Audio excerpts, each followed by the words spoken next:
بسم اللہ الرحمن الرحیم۔ السلام علیکم۔ میں ہاری سجن کی 7 ایپیسوڈ۔ اگلے دن ارحم گھر واپس آیا تھا۔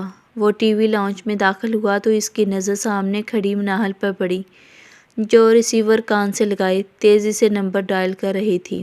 اسے ایسے دیکھ کر تو ارحم کے اعصاب تن گئے۔ بڑے بڑے ڈاک بڑھتا اس کے قریب آیا، جو اس کی موجودگی سے بے خبر فون پر نمبر ڈائل کرنے میں مصروف تھی۔ ارحم نے اس کی کلائی کو زور سے پکڑا۔ اس کی گرفت اس قدر سخت تھی کہ منال کے ہاتھ سے ریسیور نکل کر نیچے جھولنے لگا۔ کس کو فون ملا رہی تھی؟ ارحم نے اس کا چہرہ اپنی طرف کرتے ہوئے اس کے بالوں کا اپنی مٹھی میں جکڑا۔ خوف کے مارے منال کے اوپر لرزہ طاری ہو گیا۔ مما مما کو منال کی آواز بمشکل ہی نکلی۔ جھوٹ، بالکل جھوٹ بول رہی ہو تم۔ سچ بتاؤ، اپنی اس عاشق کو فون ملا رہی ہو تھی نا؟ اسی سے بات کرنے کا دل کر رہا تھا نا تمہارا؟ ارحم اس کی آنکھوں میں دیکھتا ہوا سلگتے ہوئے لہجے میں بولا، جس میں خوف کے سوا کچھ نہیں تھا۔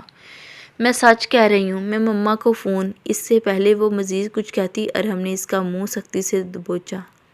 تم ایسے نہیں مانو گی، اب بھی بتاتا ہوں، کہتے ہوئے ارحم اسے کھینچ کر کچن کی طرف لے کر جانے لگا۔ ارحم، دانیال صاحب نے اپنے کمرے میں سے نکلتے ہوئے گرج دار آواز میں ارحم کا نام پکارا، جو منال کو بالوں سے گھسیٹتے ہوئے لے کر جا رہا تھا۔ ان کی آواز پر وہ رکا اور مڑ کر ان کی طرف دیکھا۔ چھوڑو اسے، دانیال صاحب منال کو اس سے چھڑواتے ہوئے بولے۔ ابو، آپ نہیں جانتے، یہ کسی کو فون ملا رہی تھی، اور مجھے یقین ہے یہ اسی کو فون کر رہی تھی جس کے ساتھ یہ بھاگی تھی۔ ارحم، بس بہت ہو گیا، جاؤ منال ارحم کے کمرے میں۔ منال، جو خوف سے کانپ رہی تھی، ان کی بات پر حیرانگی سے انہیں دیکھنے لگی۔ میں نے کہا نا، جاؤ ارحم کے کمرے میں، اب کی بار انہوں نے سختی سے کہا، جس پر منال فوراً ارحم کے کمرے کی طرف بھاگی۔ اس کے جاتے ہی دانیال ارحم کی طرف متوجہ ہوئے۔ یہ کیا حرکت تھی ارحم؟ دانیال صاحب نے سختی سے پوچھا۔ ابو، آپ نہیں جانتے، وہ میری غیر موجودگی کا فائدہ اٹھا رہی تھی۔ مجھے یقین ہے یہ اسی لڑکے کو فون کر رہی تھی۔ ارحم، تم ایسے تو نہیں تھے، کیا ہو گیا تمہیں؟ اسے میں نے ہی کہا تھا اپنے گھر فون کرنے کا۔ اب کی بار ان کا لہجہ نرم تھا۔ ان کی بات پر ارحم نے سر جھکا لیا۔ چلو آؤ بیٹھ کر بات کرتے ہیں، کہتے ہوئے صوفے پر بیٹھ گئے۔ ارحم چھوٹے چھوٹے قدم اٹھاتا ان کے قریب بیٹھ گیا۔